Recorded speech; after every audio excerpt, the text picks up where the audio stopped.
Teresa Dillon with Great Wine News, and I have a special guest with us today. I have Natalie MacLean, who is obviously an amazing wine writer. She's gotten the World's Best Wine Writer Award, and we're here to talk with her today a little bit about Canadian wines, as well as her big Great Canadian Wine Match Pairing competition, which you can actually go into and participate in. So, Natalie, thank you for joining us today.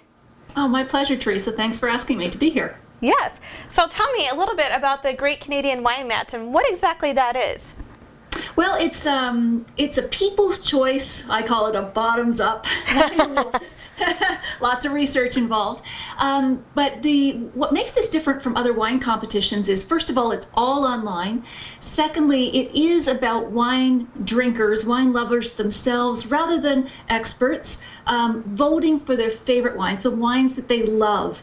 And so we've tried to remove some of the stigma about wine and getting it right and judging the technical merits and just opening it up a bit and saying, well, in this case, to Canadians, which Canadian wines do you love?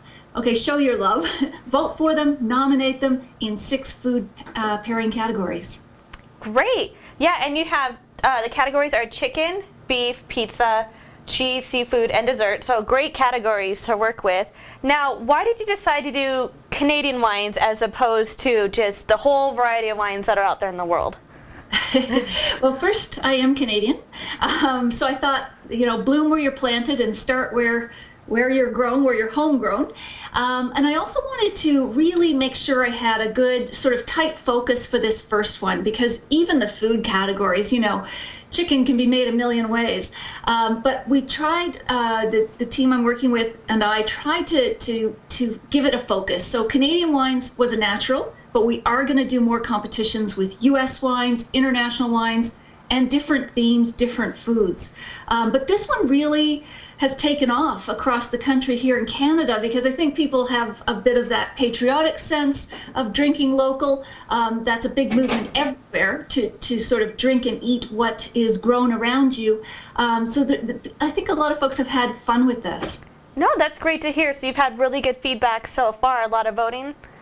Oh, a lot of voting, yes, and a lot of friendly regional rivalry. So we have wine regions from the East Coast to the West Coast. In fact, every province in this country makes wine. Some of them are fruit wines, so they're made from fruit other than grapes, so berries and so on. But our big regions are Nova Scotia, Quebec, Ontario is the largest by far, and the second largest would be BC. So there's been some jockeying between especially BC and Ontario, which is really fun because, in the end, at least from my perspective, this isn't about winning. It's about celebrating the great wines we make and people getting behind them and feeling proud. Like it's just everyday drinkers feeling like I'm the champion for this wine that I've picked. Great. Do you have a favorite Canadian wine pairing that you like to put out there to the world? Oh my goodness, that is a toughie. I think what we excel in Canada are cool climate wines. So think Riesling, Pinot Noir. Of course, we're known worldwide for our ice wine. But so I think of those, the Rieslings and the Pinot Noirs especially are my personal favorites for drinking because they're packed with flavor, but not so heavy on alcohol that you're asleep on the sofa at 7 p.m. But and I also think those are also very food-friendly wines. So they don't overwhelm food. They go with terrific fresh seafood or Alberta beef or Ontario chicken and quail. So, I haven't, it's really hard to pin me down. I'll wiggle all around trying to find an absolute favorite, but those in general terms would be some of my favorite categories. Great. Now, is there some stigma about Canadian wines that maybe you would like to help alleviate for our viewers out there? Sure.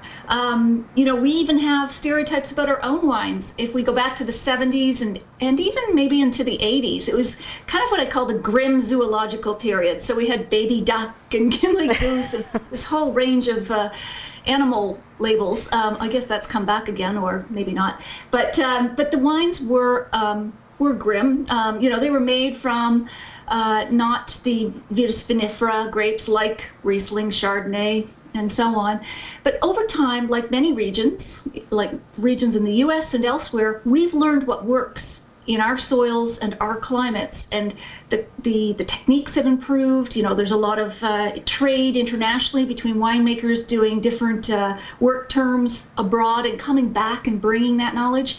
And now Canadian wines win on the world stage. When it comes to international competitions, the only reason you may not be very aware of them is that we have very small production.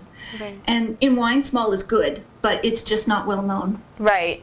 So great. Now, where can our viewers go and vote for their best Canadian wine pairings for your match? Sure, it's on our site. So if you just hit the homepage, nataliemaclean.com, you'll see it. Or you can go to the specific URL, which is nataliemaclean.com/Canadian-wines. But if you go to the homepage, you'll see the contest. We still have nominations open. You can still name your favorite wines. Of course, voting continues only until Tuesday. So then we move into the finalist showdown phase, which is just going to get really competitive. Oh, goodness. As it can in the sedate wine world. And we'll be voting for the 5 top wines in each of those 6 food categories. Oh, sounds like a blast. I can't wait to see who the big top winner is. Make sure, ladies and gentlemen, you go and vote for your favorite Canadian wine pairing and share, obviously, with Natalie MacLean your favorites. And we'd like to thank you again for joining us today at GreatWineNews.com.